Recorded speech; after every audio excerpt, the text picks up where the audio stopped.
At least I didn't have 3 children. A glint of moisture came to her eyes as she thought of the children she would never have with George. The bank teller stammered quickly. I didn't mean to be indelicate, Mrs. Hamill. Kathleen smiled. Smiling was becoming easier as the days passed. It's all right, Mr. Dieter. A woman has to get on with her life when she suddenly finds herself alone. At least George didn't leave me penniless. She smiled thinly. He was a good provider. Dieter began counting the money from the savings account Kathleen was closing out. All that she and George had managed to save, and some that George's father had left them when he'd died. 18 crisp $100 bills, a 20, 6 ones, and some change. Dieter snapped the paper smartly through his fingers and laid the bills out so that all the edges precisely aligned, and all the faces stared in the same direction. There you have it, $1,826.43. That's a tidy sum for a woman alone. You won't be keeping all this cash in that cabin of yours. Dieter's eyebrow rose with genuine concern.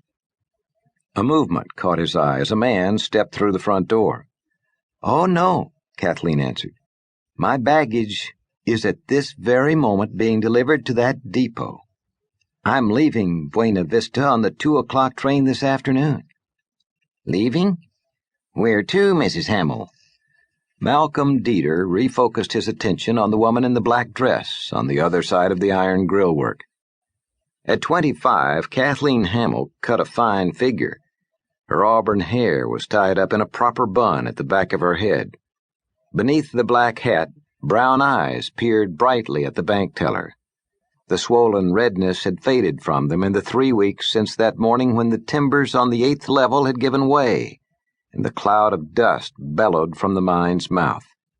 7 bodies were finally recovered, but George's had not been among them.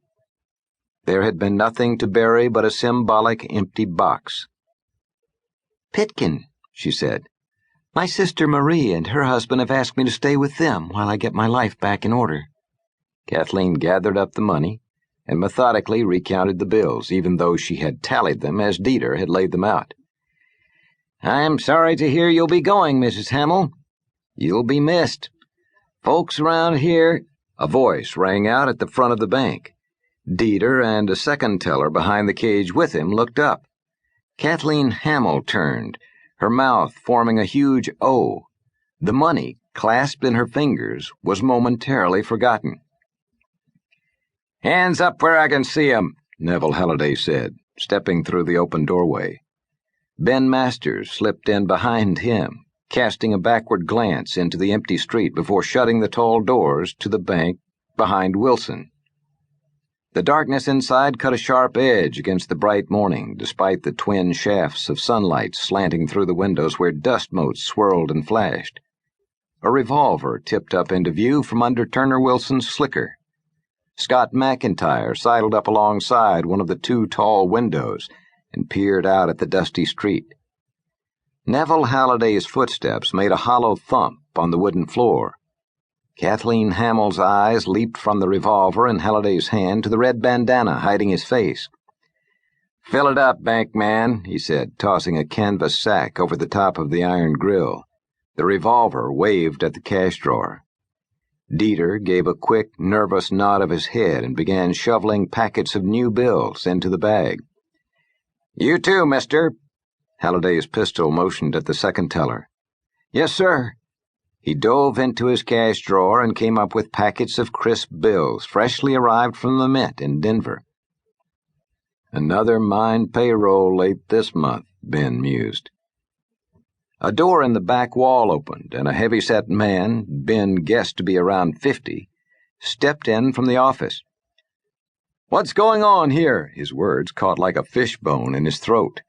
He sucked in a breath that took up the little slack in the heavy gold Dickens chain girdling his paunch, from vest pocket to vest pocket. Ben moved up behind the startled man and nudged him with the barrel of his revolver. We're making a little withdrawal, he said, his breath puffing out the bandana. By the window.